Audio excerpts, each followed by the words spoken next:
नारायण।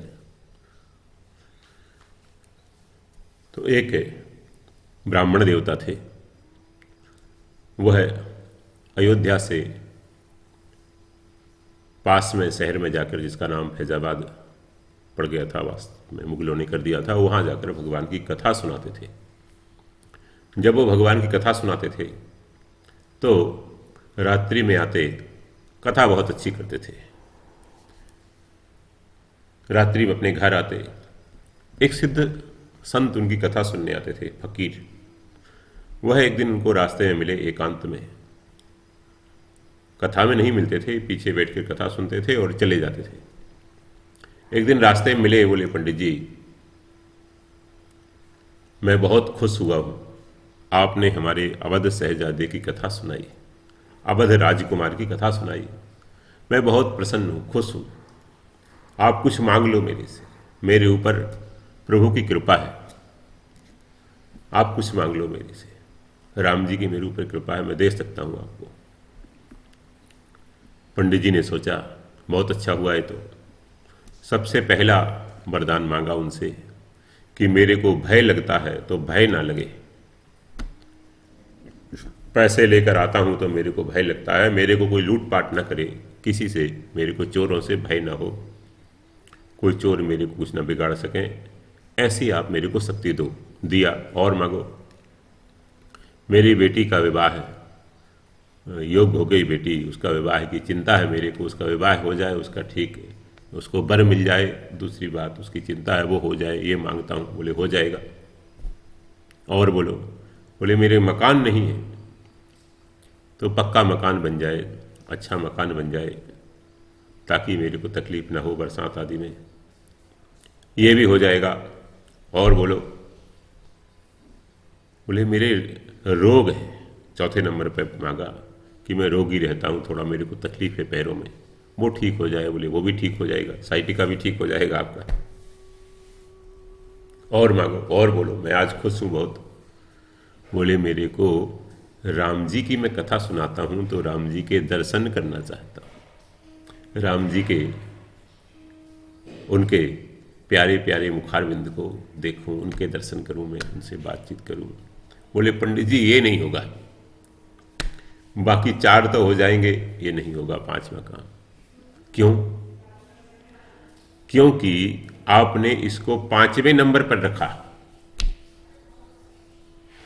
आपके मन में जो सांसारिक इच्छाएं हैं, पहले नंबर पर अगर आप भगवत प्राप्ति रखते, आत्मकल्याण रखते, मुक्ति रखते, टेंशन फ्री होना रखते, तब तो हो जाता।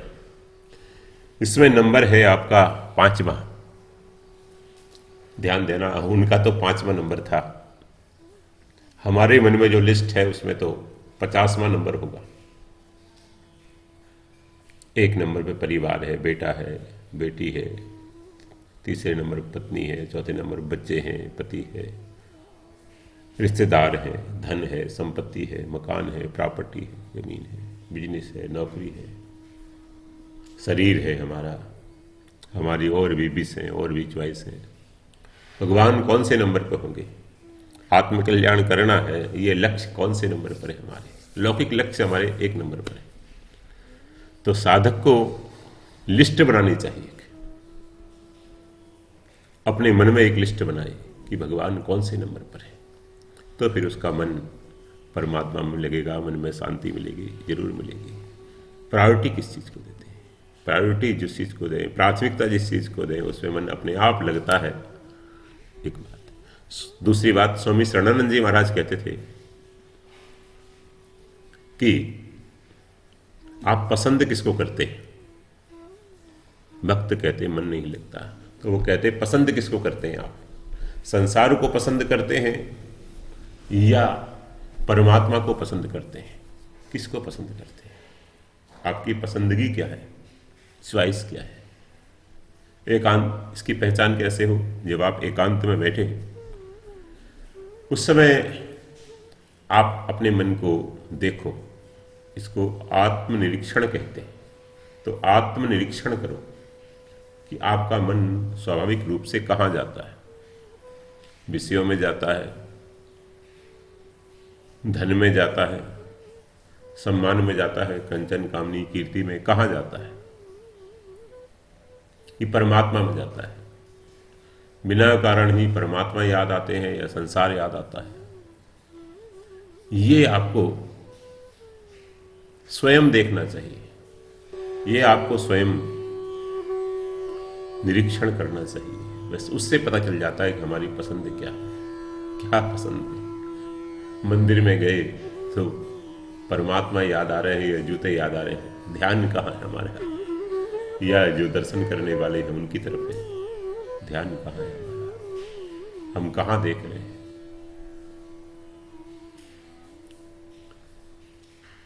एक साधक ने